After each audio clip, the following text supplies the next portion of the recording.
Namaskar and pranam to all of you. Again, I am coming back to my channel, Asid Government Rule Guru Let's Compete. Today, I will discuss CCS Leave Rules 1972, Incredible MCQs Part 10. In this part, I will discuss Rules 33, 34, and 38. Rule 33 related to the probationer, Rule 34 related to the re-employment after superannuation retirement, and Rule 38 related to the LPR, leave preparatory to retirement. So my friends, you know that in each and every video, first definitely I explain all the rule positions, then MCQs. It is mentioned incredible MCQs, but you can get complete information about Rule 33, 34 and 38, and then I discuss 10 MCQs. So my friends, please listen the video till the end. You can get complete information about the Rule 33, 34 and 38 of CCS Leave Rules 1972. You see my channel Asid Government Rule Guru. Please subscribe my channel, like my channel and share my channel so that you can get notification for my upcoming videos. If you see my video, please do not forget to click on the subscribe button, and also you can share my channel with your friends, colleagues, so that they can also get benefit. You see my WhatsApp number, it is 8327782034. If any query is there, you contact with me and clear your doubt. So now I am going to discuss Rule 33, 34 and 38. You see Rule 33, rule position is important one. It is related to the leave to probationer, person on probation and apprentice. So जो employee अभी probation period में है और जो apprentice है, तो उनके लिए सीसीएस लीव रूल्स कैसे लागू होता है, तो उसके ऊपर हम डिस्कशन करेंगे. UC rule 33 1 subsection A. A probationer is entitled to leave under the leave rules if he or she holds the post substantively, regularly or permanently, even though the person is undergoing probation. इसमें clearly दे दिया कि जो probationer का post है वो substantive post है. अच्छा, substantive post क्या है? वो रेगुलर पोस्ट है, वो परमानेंट पोस्ट है. ठीक है. तो जो न्यूली एक्चुअली गवर्नमेंट जॉब में है प्रोबेशन पीरियड में, और उनका पोस्ट रेगुलर है और परमानेंट है, एज यूजुअल उनको लीव जो मिलेगा जो परमानेंट एम्प्लॉय को मिलता है, उसमें कोई कंफ्यूजन होने का जरूरत नहीं है. As usual they get leaves according to the permanent employees, क्योंकि उनका पोस्ट जो है सब्सटेंटिव पोस्ट है, रेगुलर पोस्ट है, परमानेंट पोस्ट है. तो सिंपल वर्ड्स में, if the employee is already a regular और substantive holder of the post but probation में है, तो नॉर्मल लीव रूल्स अप्लाई. तो as usual normal leave rules apply होगा जैसे परमानेंट एम्प्लॉय के लिए लागू होता है. ठीक है. एग्जाम्पल आप देख लीजिए. A permanent government servant is appointed और promoted to another post on probation, he can avail leave according to the applicable leave rules. चाहे न्यू अपॉइंटमेंट है कि सपोज प्रमोशन हो गया डायरेक्ट, सपोज आप डायरेक्ट एग्जाम दिया, ठीक है, आप अभी लोअर पोस्ट में हैं और डायरेक्ट एग्जाम देकर आपका प्रमोशन हुआ. तो जब डायरेक्ट एग्जाम देकर आपका प्रमोशन हो गया, तो बेसिकली प्रमोटेड पोस्ट में, जो हायर पोस्ट में आपका प्रोबेशन पीरियड होगा, क्योंकि आप डायरेक्ट एग्जाम दिया. ठीक है. सपोज आप वाइस प्रिंसिपल थे, अभी डायरेक्ट एग्जाम देकर आप प्रिंसिपल बन गए, तो प्रिंसिपल पोस्ट में आपका 2 इयर्स प्रोबेशन रहेगा. तो प्रोबेशन पीरियड में एज यूजुअल आपका जो लीव रूल्स जैसे परमानेंट एम्प्लॉयज को एज यूजुअल मिलता है, आपको वैसा ही मिलेगा. तो इसमें कोई कंफ्यूजन होने का जरूरत नहीं है. आपका पोस्ट सब्सटेंटिव है, रेगुलर है, परमानेंट है, और आप प्रोबेशन पीरियड में हो, तो आपके लिए as usual leave rules applicable होगा. ये रूल 33(1), ओके, उसका बीट ए बोल रहा है. अच्छा, नेक्स्ट वन, रूल 33(1) बीट B. Probationer whose service is propose to be terminated. ठीक है. सपोज प्रोबेशनर का सर्विस सपोज टर्मिनेट हो जाएगा, तो कब तक उसको लीव मिलेगा, यही दिया है. If it is proposed to terminate the services of a probationer the leave granted can not extend indefinitely. अच्छा, कैसे उसको लीव मिलेगा ना, the date on which the probation period expires including an officially extended probation period और an earlier date on which the competent appointing authority terminates the person's service, whichever date comes earlier will apply। उसके लिए मैं एक example दे देता हूं।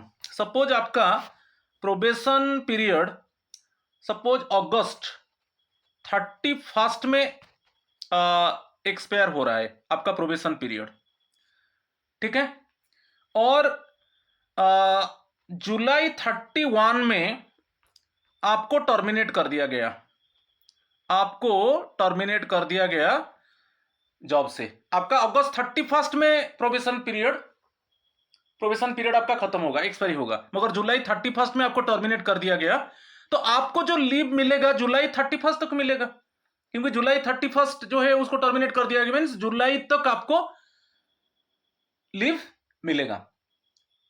समझ में आ रहा है? तो यही बता रहा है। तो probationer whose service is propose to be terminated means वो जब तक उसका सपोज ये है रूल है कि जब प्रोबेशन आपका खत्म होने वाला है आपको टर्मिनेट कर दिया जाएगा, तो ऑटोमेटिकली जब आपको टर्मिनेट कर दिया जाएगा तब तक आपको लीव मिलेगा।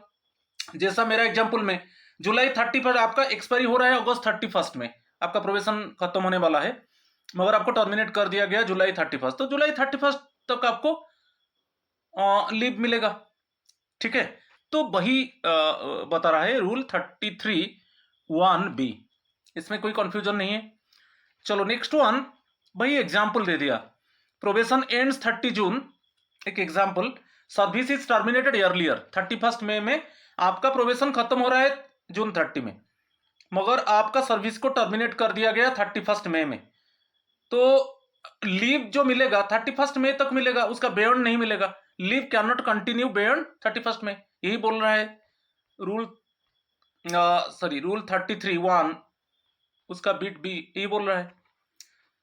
चलो नेक्स्ट वन, रूल 33 सबसेक्शन 2, ये बोल रहा है कि person appointed to a post on, अच्छा आपका पोस्ट क्या है, आपका पोस्ट टेम्पोररी है ना परमानेंट है। यदि टेम्पोररी पोस्ट है तो टेम्पोररी पोस्ट में जो लीव एप्लीकेबल होता है वही मिलेगा, treated as a temporary government servant for leave purposes. आपका पोस्ट टेम्पोररी है, टेम्पोररी पोस्ट में आप प्रोबेशन में है, कोई प्रॉब्लम नहीं है, मगर वो टेम्पोररी पोस्ट में है, तो टेम्पोररी पोस्ट मीन्स जैसे टेम्पोररी गवर्नमेंट सर्वेंट के लिए जो लीव है एज यूजुअल मिलेगा। तो आपका पोस्ट परमानेंट है, आप प्रोबेशन में हो, मगर आपका पोस्ट सब्सटेंटिव पोस्ट है, रेगुलर पोस्ट है, परमानेंट पोस्ट है, तो जैसे परमानेंट गवर्नमेंट सर्वेंट को जैसे लीव मिलता है वैसा ही मिलेगा, तो उसमें कंफ्यूजन होने का जरूरत नहीं। कभी कभी ये मन में आता है कि मैं प्रोबेशन में हूं और मैं टेम्पोररी एम्प्लॉय हूं और मुझे जो लीव मेरे लिए जो लीव रूल्स एप्लीकेबल होगा वो जैसे टेम्पोररी एम्प्लॉइज के लिए जो एप्लीकेबल होता है वही एप्लीकेबल होगा, वो नहीं है। आपका पोस्ट को देखा जाएगा, आप चाहे आप प्रोबेशन में हो मगर आपका पोस्ट क्या है। यदि आपका पोस्ट सब्सटेंटिव है, रेगुलर और परमानेंट पोस्ट है, तो आपको एज यूजुअल आपके लिए परमानेंट एम्प्लॉइज को जैसे जो लीव रूल्स एप्लीकेबल होता है, सीसीएस लीव रूल्स 1972 आपके लिए एप्लीकेबल होगा।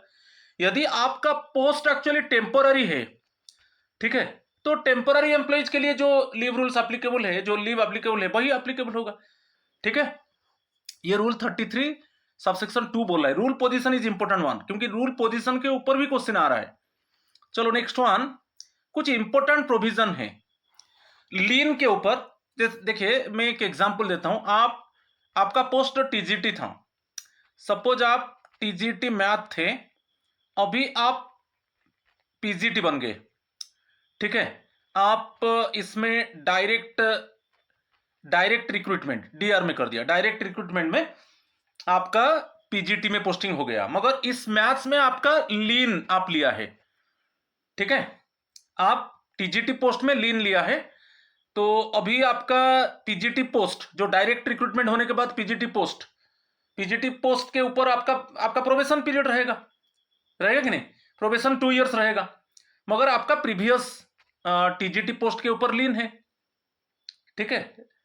तो इसमें एज यूजुअल आपको जैसे आपका टीजीटी जो पोस्ट था, परमानेंट पोस्ट था, जैसे आपका प्रोबेशन खत्म हो चुका था, जैसे आपको लीव मिलता था वैसे ही आपका पीजीटी पोस्ट में वैसा ही मिलेगा। तो इसमें कोई कंफ्यूजन होने का वो स्पेशल प्रोविजन वही दे दिया। सपोज फॉर एग्जांपल जैसे आप पीजीटी थे, ठीक है, आप अभी डायरेक्ट रिक्रूटमेंट एग्जाम देकर आप प्रिंसिपल बन गए, ठीक है, और आपका पीजीटी पोस्ट के ऊपर सपोज आपका लीन है, ठीक है, तो आप अभी प्रिंसिपल पोस्ट में प्रोबेशन में रहेंगे। तो प्रिंसिपल पोस्ट जो है सब्सटेंटिव पोस्ट है, ऐसे भी रूल 33(1) को हम लेंगे, सब्सटेंटिव पोस्ट है मींस रेगुलर और परमानेंट पोस्ट है means as usual probation period में आपके लिए सेम लीव एप्लीकेबल होगा जो परमानेंट एम्प्लॉयज के लिए होता है। और इसमें एक ऐसे नॉर्मली दे दिया, आपका पीजीटी पोस्ट में लीन है और आप अभी प्रिंसिपल डायरेक्ट रिक्रूटमेंट एग्जाम दिया, प्रिंसिपल पोस्टिंग हो गया, आपका जो पीजीटी पोस्ट में लीन है, और एज यूजुअल आपको प्रिंसिपल पोस्ट में एज यूजुअल आपको लीव मिलेगा। और लीन लेकर आप आ गया मीन्स कभी भी आपका सपोज आपको प्रिंसिपल पोस्ट अच्छा नहीं लग रहा है तो इसका प्रिंसिपल पोस्ट प्रोबेशन खत्म नहीं हुआ है, ठीक है, आप रिटर्न जा सकते हो पीजीटी पोस्ट में, कोई प्रॉब्लम नहीं है। लीन तो इसीलिए लेते हैं, सपोज प्रिंसिपल पोस्ट में अभी प्रोबेशन चल रहा है, यदि इसके ऊपर प्रोबेशन क्लियर हो जाएगा, जो हायर पोस्ट में जब आपका प्रोबेशन क्लियर हो जाएगा तब आपका जो प्रीवियस पोस्ट के ऊपर लीन टर्मिनेट हो जाएगा। मगर सपोज आपका प्रोबेशन पीरियड चल रहा है प्रिंसिपल पोस्ट में और आपको सपोज अच्छा नहीं लग रहा है, आप जाना चाहते हो पीजीटी पोस्ट में, तो आप जा सकते हो क्योंकि आप लीन लेकर आया है। तो ये इंपॉर्टेंट प्रोविजन है, इसमें ज्यादा कोई डिफरेंस नहीं है। चलो नेक्स्ट वन अप्रेंटाइज के लिए देखेंगे, रूल 33 सबसेक्शन 3, ठीक है, रूल 33 सबसेक्शन 3 अप्रेंटाइज के लिए है। अच्छा, अप्रेंटाइज के लिए लीव प्रोविजन थोड़ा अलग है। Leave can be granted only on medical certificate में उनको लीव मिलेगा जो अप्रेंटाइज में है, जो अभी बेसिकली टेम्पोररी टाइम के लिए ट्रेनिंग पीरियड में है, तो उनको लीव जो मिलेगा मेडिकल सर्टिफिकेट देकर, leave can be granted on A medical certificate, और उनको जो लीव सैलरी मिलेगा हाफ पे लीव, ओके, हाफ पे एचपीएल जैसे जो लीव सैलरी मिलता है वैसे ही मिलेगा। मेडिकल सर्टिफिकेट में उनको लीव मिलेगा और लीव सैलरी मिलेगा हाफ पे, और ये ड्यूरिंग ए ईयर, 1 ईयर में उनको मैक्सिमम ऐसे 1 मंथ मिलेगा, 1 month in 1 year of apprenticeship, याद रखिए। तो उनको जो लीव मिलेगा तो ओनली मेडिकल सर्टिफिकेट में मिलेगा, ठीक है, और जब वो मेडिकल सर्टिफिकेट देकर लीव लेंगे उनका जो लीव सैलरी होगा वो हाफ पे होगा, एचपीएल में जैसे हाफ पे लीव सैलरी मिलता है वैसे ही मिलेगा, और मैक्सिमम 1 ईयर में कितना मिलेगा, ऐसे 1 मंथ मिलेगा, ठीक है। तो यहां पर एग्जांपल देखिए, an apprentice becomes medically unfit and produces a valid medical certificate, he may gate medical leave, और उनको जो सैलरी मिलेगा हाफ पे लीव सैलरी मिलेगा और maximum 1 month during a year, ठीक है। तो ये लीव प्रोविजन है अप्रेंटिस के लिए, यदि वो मेडिकल अनफिट होते हैं और मेडिकल सर्टिफिकेट प्रोड्यूस करते हैं और उसमें उनको जो ये मेडिकल लीव मिलेगा उसमें उनको हाफ पे लीव सैलरी मिलेगा और maximum during a year maximum 1 month. और एज यूजुअल उनको जो अप्रेंटिस में है उनको एज यूजुअल एक्स्ट्राऑर्डिनरी लीव जैसे रूल 32 में जैसे मिलता है उनको वैसा ही रूल उनके लिए एक्स्ट्राऑर्डिनरी लीव एप्लीकेबल होगा, कोई डिफरेंस नहीं है, क्योंकि रूल 32 एक्स्ट्राऑर्डिनरी लीव के ऊपर मैं बता चुका हूं मेरा प्रीवियस वीडियो में, और आप जानते हो एक्स्ट्राऑर्डिनरी लीव में कोई लीव सैलरी नहीं है, इसमें कोई लीव सैलरी ईओएल पीरियड में नहीं है, ठीक है। चलो नेक्स्ट वन रूल 34 को देखेंगे कि persons reemployed after retirement, suppose retirement के बाद फिर रीएम्प्लॉयमेंट होता है, इसमें रूल पोजीशन के ऊपर क्वेश्चन आता है। रूल 34 आप देखिए CCS leave rules 1972 rule 34 persons reemployed after retirement. अच्छा, इसमें बहुत सिंपल है, यदि रिटायरमेंट के बाद रीएम्प्लॉयमेंट होता है तो जैसे न्यू ज्वाइनिंग होता है, जैसे गवर्नमेंट जॉब में जैसे न्यू ज्वाइनिंग होता है उनके लिए जो लीव रूल्स एप्लीकेबल होता है उनको वैसे ही उनके लिए लीव रूल्स एप्लीकेबल होगा, याद रखिए, ठीक है। तो in the case of a person reemployed after retirement the provisions of this rules shall apply as if he had entered government service for the first time on the date of his reemployment, वही दे दिया।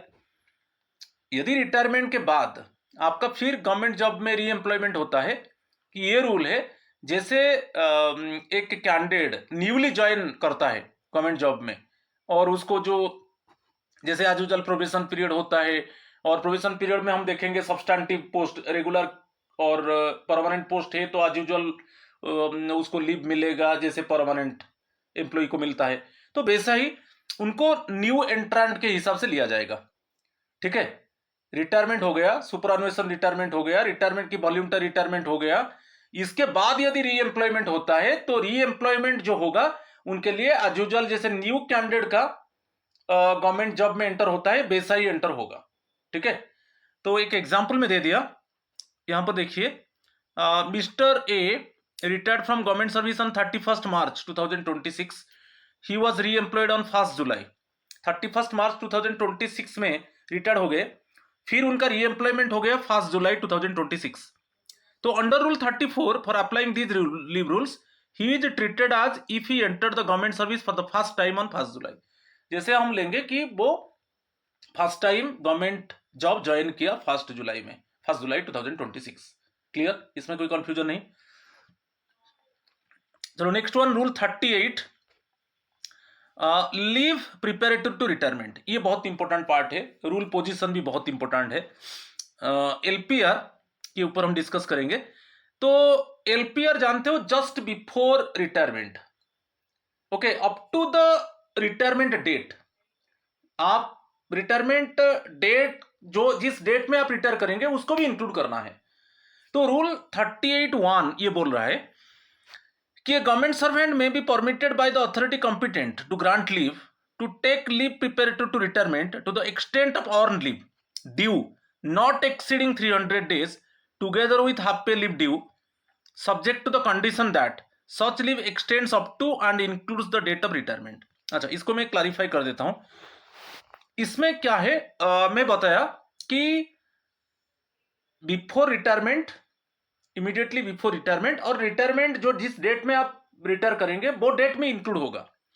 इसमें है कि आप जो LPR होता है, आप ईएल जो है, ईएल है मैक्सिमम 300 days आप ले सकते हो।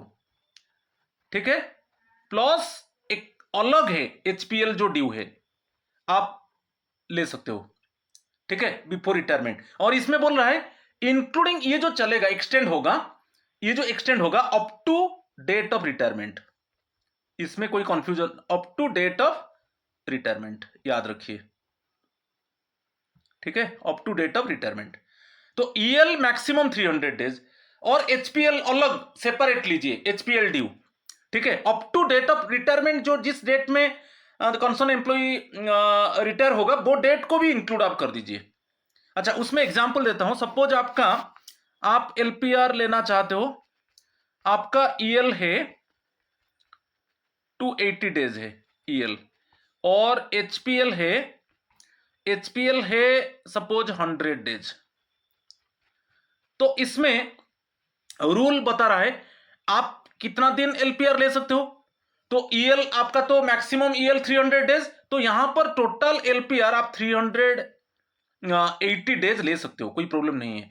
इसमें रहेगा ईएल तो मैक्सिमम, ईएल कितना है ना, मैक्सिमम 300 days, बाकी जितना एचपीएल ड्यू है, बाकी जितना है। मगर इसमें जो लिमिट कैप है ईएल के लिए है 300 days, मैक्सिमम 300 days। आप ऐसा भी लीव रूल्स है कि आपका जो लीव अकाउंट में, ईएल अकाउंट में 300 से ज्यादा ईएल बैलेंस नहीं होगा, तो उसमें कंफ्यूजन नहीं होने का जरूरत नहीं है। कभी कभी हम ये सोचते हैं कि ये जो रूल 38(1) में कि जो एलपीआर होता है कि ईएल प्लस एचपीएल ये मैक्सिमम 300 days होगा, दोनों मिलाकर मैक्सिमम 300 days। नहीं, ये गलत है, ये रॉन्ग है, ये गलत है। इसमें जो कैप है एलपीआर जब आप ले रहे हो, ठीक है, इसमें मैक्सिमम 300 days ईएल रहेगा। ओके, तो एक्स्ट्रा प्लस जितना एचपीएल ड्यू है, जितना एचपीएल ड्यू है। ये नहीं है कि ईएल एचपीएल दोनों मिलाकर आप मैक्सिमम 300 days आपके लिए एप्लीकेबल होगा, ये नहीं है। मैक्सिमम ईएल के लिए कैप है, जो रेस्ट्रिक्शन है, जो लिमिटेशन कैप है, मैक्सिमम 300 डेज, इससे ज्यादा नहीं होगा, प्लस जितना एचपीएल ड्यू है, और इंक्लूडिंग डेट ऑफ रिटायरमेंट तक आप ले सकते हो, इंक्लूडिंग डेट ऑफ रिटायरमेंट। ठीक है, कोई कंफ्यूजन नहीं है। सपोज आपका ईएल 300 डेज है और एचपीएल आपका 200 डेज है, 300 डेज है, तो इसमें आप ले सकते हो ईएल, आप 300 डेज ले सकते हो, ये तो मैक्सिमम है, ये तो मैक्सिमम आपका ईएल 300 डेज होगा, प्लस आप एचपीएल ले सकते हो 200 डेज, तो ऐसे 500 डेज दोनों मिलाकर आप ले सकते हो 500 डेज, कोई प्रॉब्लम नहीं। ईएल सपोज आपका 300 डेज है और एचपीएल आपका 200 डेज है, तो दोनों मिलाकर आप ईएल प्लस एचपीएल यहां पर एलपीआर में 500 डेज ले सकते हो, क्योंकि ईएल मगर जो कैप है ईएल के लिए कैप है मैक्सिमम 300 डेज, एचपीएल के लिए कोई लिमिट, नो लिमिट, एचपीएल के लिए नो लिमिट। ठीक है, मगर आप देखेंगे एनकैशमेंट अब रूल 39 बोल रहा है, अभी इसके बाद जो नेक्स्ट वीडियो मेरा आएगा रूल 39 में एनकैशमेंट में, इसमें मैं लिख देता हूं, आपका जब रिटायरमेंट होगा, ओके, एनकैशमेंट होगा ईएल प्लस एचपीएल दोनों मिलाकर 300 होगा, दोनों मिलाकर, ठीक है, कितना होगा 300 होगा, 300 डेज दोनों मिलाकर, ईएल एंड एचपीएल दोनों मिलाकर। ठीक है, सपोज इस केस में एनकैशमेंट केस में सपोज आपका ईएल, इसमें ईएल सपोज एक एग्जांपल देता हूं एनकैशमेंट रिलेटेड में, आप क्लियर हो जाएंगे। एनकैशमेंट रिलेटेड में आपका ईएल है 280 और एचपीएल है 200, तो कितना, तो इसमें जो एनकैशमेंट होगा 280 ईएल होगा एनकैशमेंट, प्लस इसमें आपका 220 एचपीएल होगा, तो मैक्सिमम दोनों मिलाकर कितना होगा 300 होगा, याद रखिए। ठीक है, क्लियर। तो एनकैशमेंट में दोनों मिलाकर लिमिट रहेगा 300, मगर जो एलपीआर होता है, एलपीआर में जो लिमिट रहेगा ईएल के लिए लिमिट रहेगा, इसके लिए लिमिट रहेगा ईएल के लिए मैक्सिमम 300 डेज, मगर एचपीएल कोई लिमिट नहीं है, एचपीएल के लिए कोई लिमिट नहीं है, वो अलग है। ठीक है, क्लियर। तो द लीव, यहां पर द लीव नोट में the leave granted as leave prepare to, अच्छा, इसमें एलपीआर में आपका, एलपीआर केस में जो लीव प्रिपेयर टू डेट में ईओएल नहीं रहेगा, एक्स्ट्रा ऑर्डिनरी लीव आप नहीं ले सकते, वो इंक्लूड नहीं होगा, ये include, extra ordinary leave include नहीं होगा। ठीक है, चलो next one, rule 38(2) employees on, अच्छा, आप फॉरेन सर्विस में है, फॉरेन सर्विस जैसे आपका ऑटोनोमस बॉडी में, इसमें कुछ में ऑटोनोमस बॉडी है कि आप पीएसयू है कि आप लोकल अथॉरिटी है, ठीक है, कि कोई कॉर्पोरेशन है, आपका कोई पब्लिक सेक्टर अंडर एक कॉर्पोरेशन है कि कंपनी है कि गवर्नमेंट कंट्रोल, ये देखिए ये सब दिया है।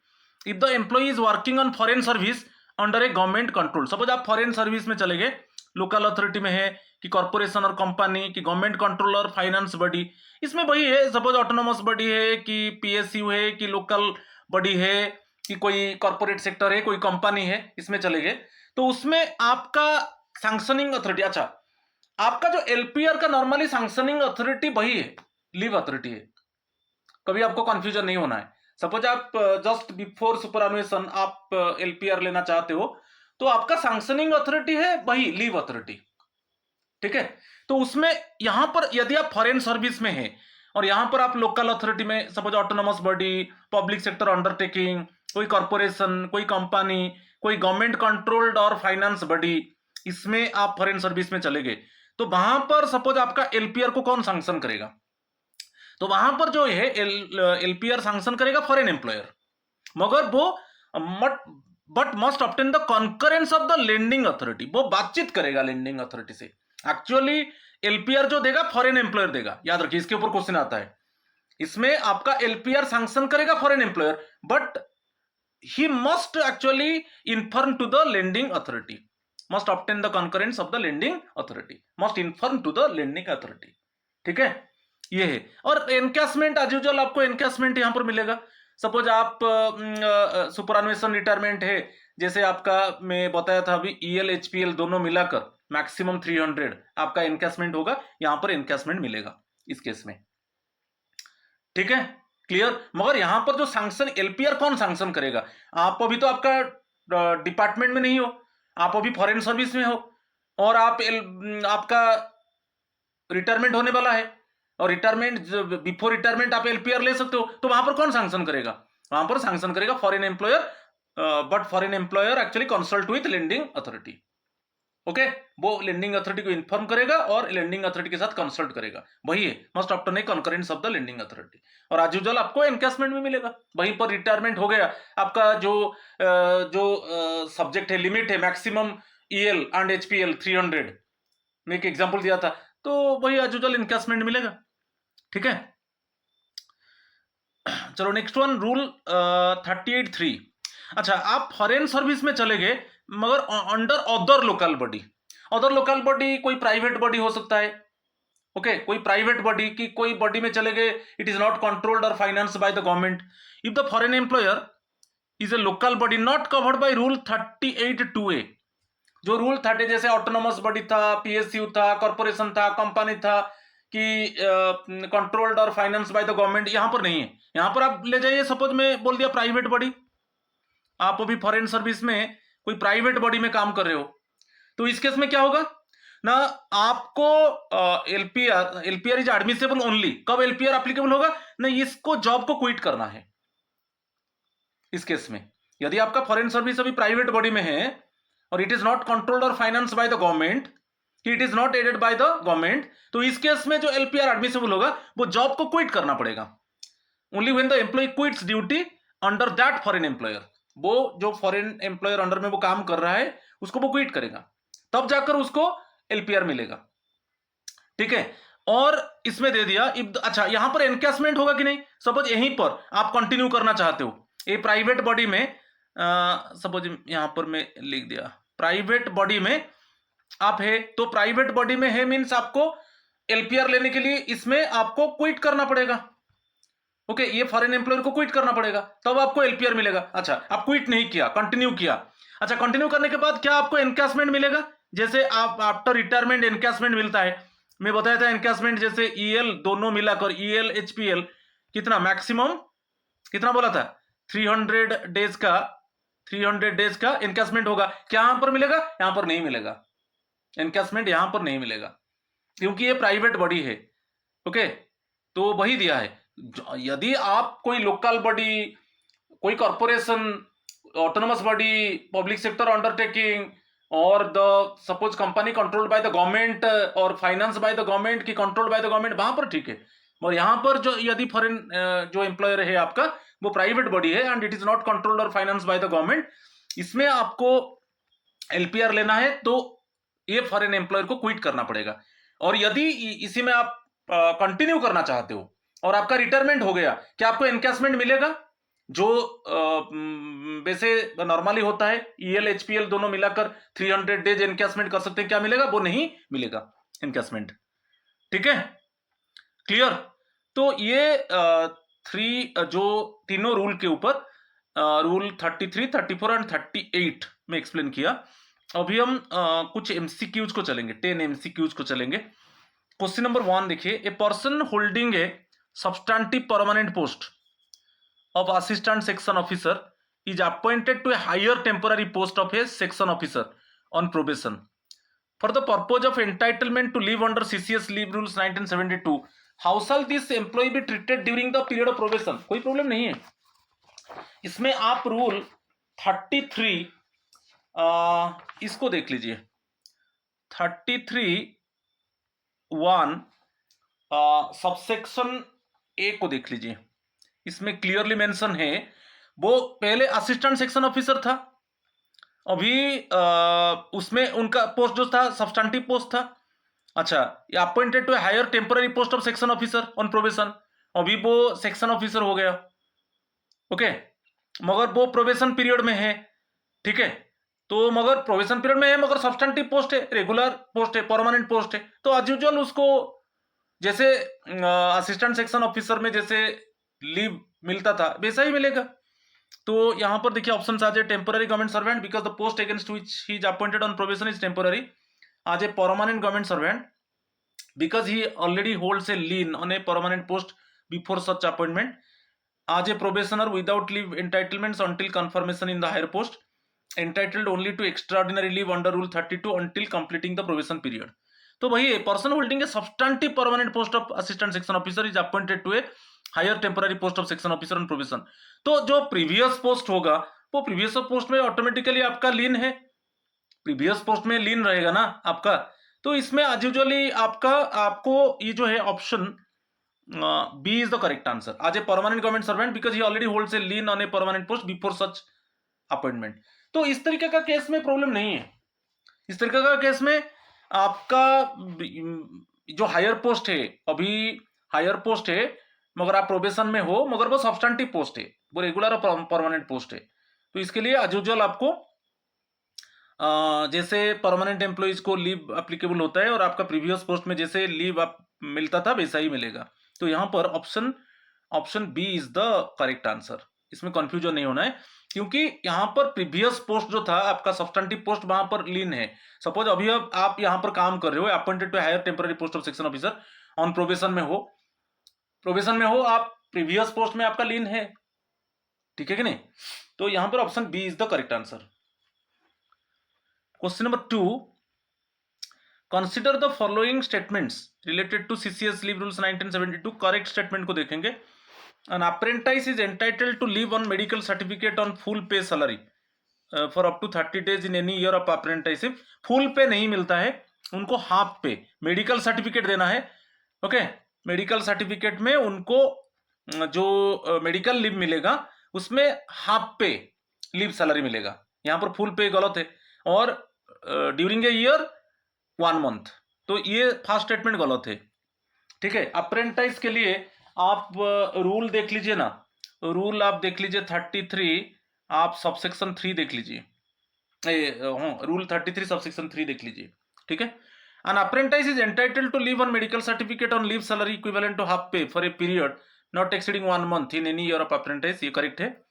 An apprentice is eligible for extraordinary leave under rule 32, ये भी करेक्ट है। ये दोनों को मैं डिस्कस कर चुका हूं, तो उसमें करेक्ट आ जाएगा, इसमें 2 और 3 आ जाएगा। Option A is the correct answer, question number 2, ठीक है। Question number 3, if it is proposed to terminate the services of a probationer, what is the statutory ceiling regarding the extent of leave that may be granted to him under rule 33(1)(b) of CCS leave rules 1972।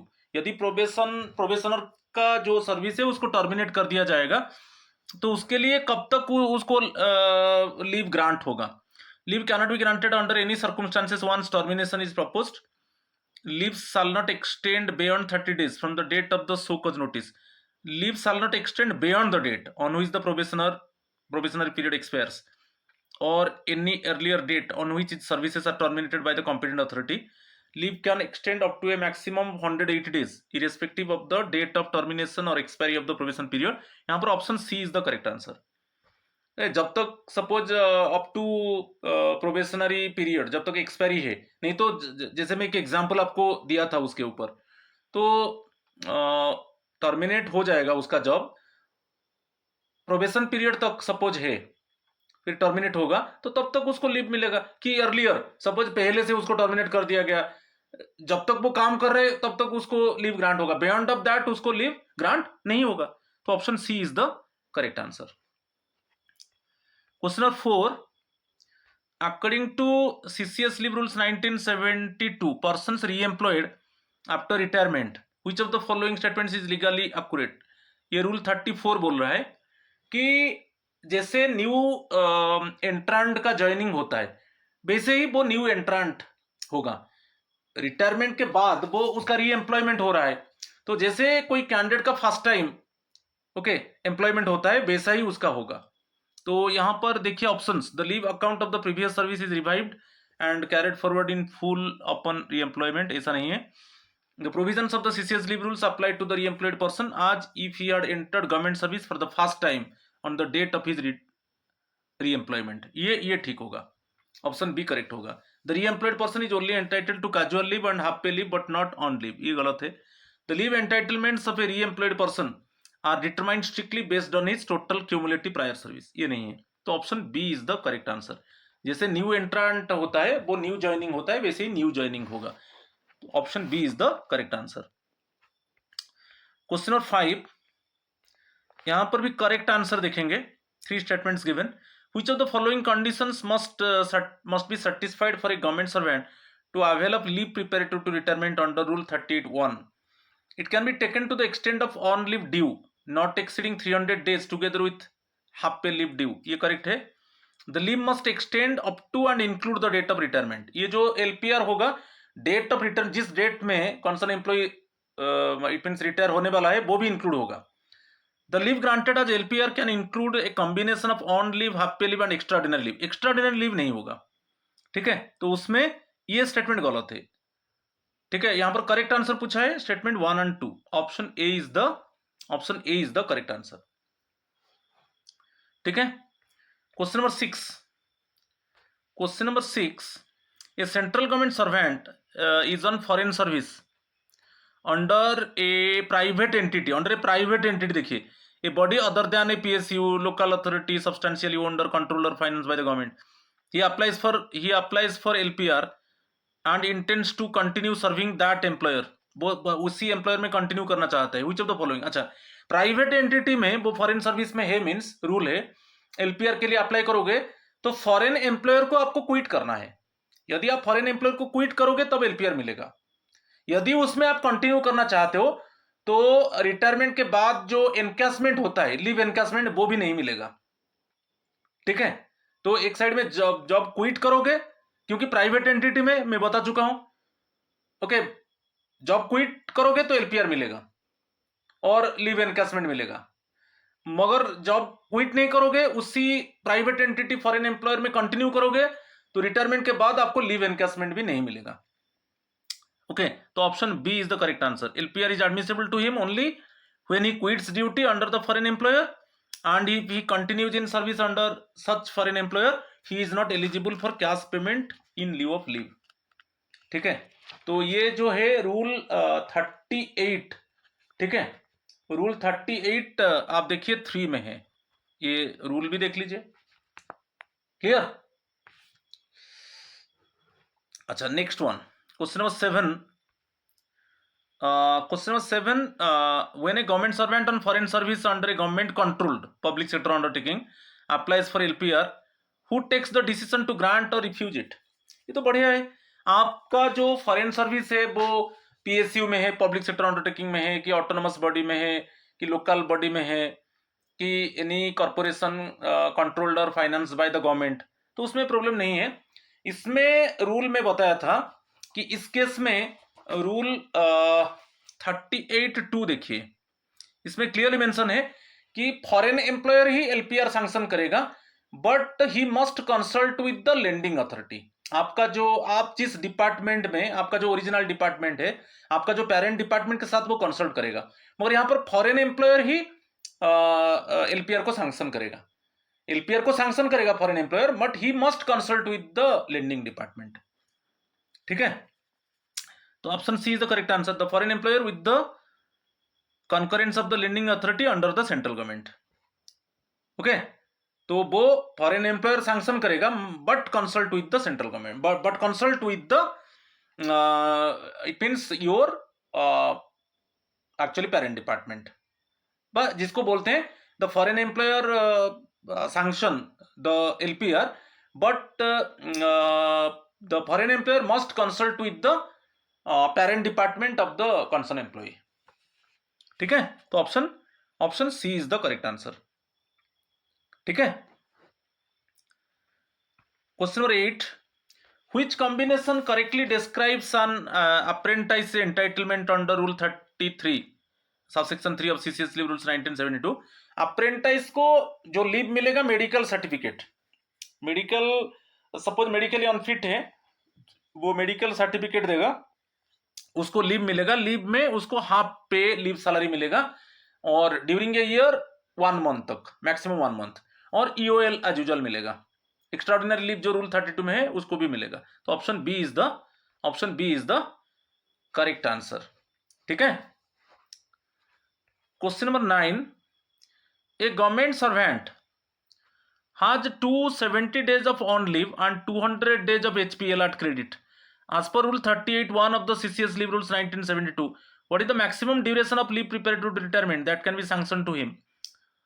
Provides it extends up to and includes the date of retirement. मैं बताया था इस तरीका का case में आपका EL के लिए लिमिट है, EL के लिए 300 डेज लिमिट है, ओके। उसके अलावा प्लस HPL, इसके लिए कोई लिमिट नहीं है, इसके लिए कोई लिमिट नहीं है, याद रखिए इसके लिए लिमिट है। EL लेना है leave preparatory to retirement 300 days maximum, और HPL के लिए कोई लिमिट नहीं है, तो दोनों मिलाकर आप ले सकते हो।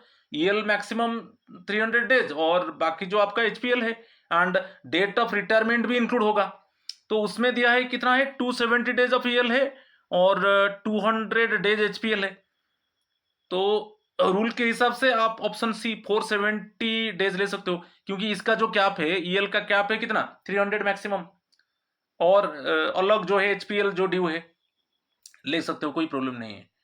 मगर आप कंफ्यूजन नहीं होना है, आप कभी कभी कंफ्यूजन होता है कि सर इस केस में EL प्लस HPL जो LPR होता है, LPR केस में EL प्लस HPL दोनों मिलाकर मैक्सिमम 300 डेज, नहीं ऐसा नहीं, ओनली एनकैशमेंट में दोनों मिलेगा। लीव एनकैशमेंट जो रूल 39 बोल रहा है, दोनों EL HPL subject to maximum of 300 days encash होगा। मगर यहां पर जब LPR जो लीव प्रिपेरेटरी टू रिटायरमेंट में आप ओनली लिमिट है EL का 300 डेज, ये है मैक्सिमम है, मगर इसके लिए HPL के लिए कोई लिमिट नहीं है। तो HPL अलग एज यूजुअल आप ले सकते हो, इसके लिए कोई लिमिट नहीं है, आप ले सकते हो, कि इसमें ये नहीं है कि दोनों मिलाकर आप मैक्सिमम 300 डेज ले सकते हो, ऐसा नहीं है। तो यहां पर option C is the correct answer, ठीक है। और ये रूल 38 सबसेक्शन 1 बोल रहा है, रूल पोजीशन को भी याद रखिए, ठीक है। चलो next one, last question. A government servant has sufficient EL and HPL and is retiring on 31st March under Rule 38(1), leave preparatory to retirement must end before 31st March, उसका retirement date है 31st मार्च, तो जो LPR बोलेगा कब तक लेगा, end before 31st March, start only on 1st March, extend up to and include 31st March, end on the date of handing over charge irrespective of retirement date. देखिए option C again, क्योंकि leave preparatory to retirement जो आप LPR जो मिलता है just before retirement, EL के लिए cap है मैक्सिमम 300 डेज, और बाकी जो HPL आप ले सकते हो, HPL की कोई लिमिट नहीं है, और दोनों मिलाकर आप ले सकते हो, मगर EL का लिमिट है 300 डेज, इसमें इंक्लूडिंग रिटायरमेंट डेट, तो extend up to and include 31st March, option C is the correct answer. तो ये 10 क्वेश्चंस था, ये मेरा जो इनक्रेडिबल MCQs था 10th पार्ट था। फिर आप वेट कीजिए जो नेक्स्ट जो सब्सिक्वेंट रूल्स है, ठीक है। आज इतना ही है, थैंक यू और नमस्कार टू ऑल ऑफ यू।